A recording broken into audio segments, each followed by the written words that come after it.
Hyderabad Rajendra Nagar MLA Prakash Goud కుటుంబ వివాదం ఇప్పుడు చర్చనీయాంశంగా మారింది. రాజేంద్ర నగర్ ఎమ్మెల్యే ప్రకాష్ గౌడ్ కుమారుడు సంతోష్ గౌడ్ తన ప్రేమ వివాహం విషయంలో సంచలన ఆరోపణలు చేశారు.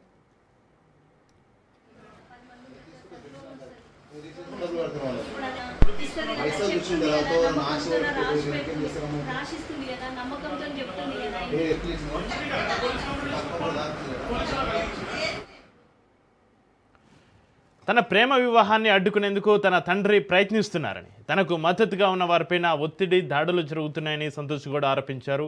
రూపారెడ్డి కుమార్తెను వివాహం చేసుకోవాలని నిర్ణయించుకున్న తర్వాత ఈ పరిణామాలు చోటు చేసుకున్నాయని తెలిపారు.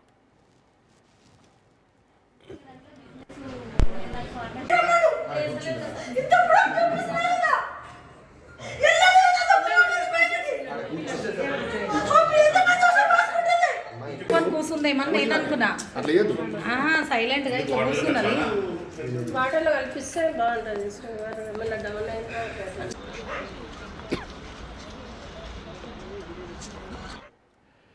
మణికొండలో రూపారెడ్డి ఇంటి వద్ద కొందరు గొడవకు దిగారని, ఆ ఘటన వెనుక తన తండ్రి ఉన్నారని ఆయన ఆరోపించారు. ఇంటిపైన దాడి జరిగిందని, డైల్ 100కి సమాచారం ఇచ్చినా తమ ఫిర్యాదును పోలీసులు సరిగ్గా స్వీకరించలేదని చెప్పారు. ఇక నార్సింగ్ పోలీసులు రాజకీయ ప్రభావంతో తమపైన కేసులు నమోదు చేస్తున్నారని, తమకు ప్రాణహాని ఉందని సంతోష్ గౌడ్ ఆందోళన వ్యక్తం చేశారు.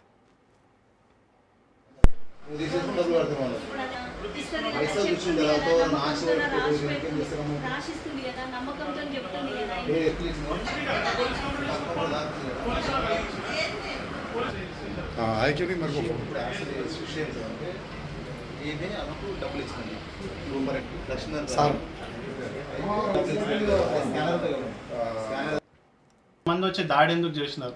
కేవలం ఇది చంపేయడానికి, ఏమన్నా కానీ చంపేయాలి అనే ఒక కక్షతోటి వచ్చినారు. మీరు ఇంటిది మొత్తం వీడియోస్ కూడా తీసుకొని పోవచ్చు. ఎట్లా దాడి జరిగింది, దేంతో దాడి జరిగింది అంతా మీరు తీసుకోవచ్చు.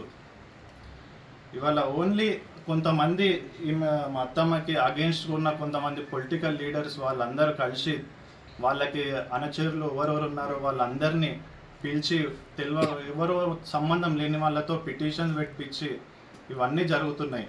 ఇక మీకు అన్ని ఆడియో ప్రూఫ్స్తో సహా అన్నీ నేను మీకు పంపుతాను. ఏమున్నా మీరు అవన్నీ మీరు వినండి. మీకే ఎవరు ఏం చేస్తున్నారు అనేది మీకు అర్థమవుతుంది. ఇక ఇవాళ ప్రెస్ ముందుకు వచ్చి ఇలా చెప్పడానికి కారణం ఏంటంటే ఆడియోస్ అన్నీ ఏమేమి ఉన్నాయో అన్నీ కలెక్ట్ చేశాను. ఇక ఇప్పుడు చెప్పేస్తున్నా ఇవన్నీ ఎందుకు బయట పెడుతున్నా అంటే మా లైఫ్కి ఎట్లా థ్రెట్ ఉందండి. ఆల్రెడీ ఎప్పటి నుంచో ఇవన్నీ ప్లానింగ్ జరుగుతున్నాయి. ఇవాళ చూపించారు ఏంది మీ నెక్స్ట్ ఏముంటుంది అని. ఇప్పుడు కాకపోతే రేపు చంపుతారు, రేపు కాకపోతే ఎల్లుండి చంపుతారు. ఎట్లా చచ్చిపోయేదానికి బయట ఎవరికి తెలియకుండా చచ్చిపోవడం ఎందుకు?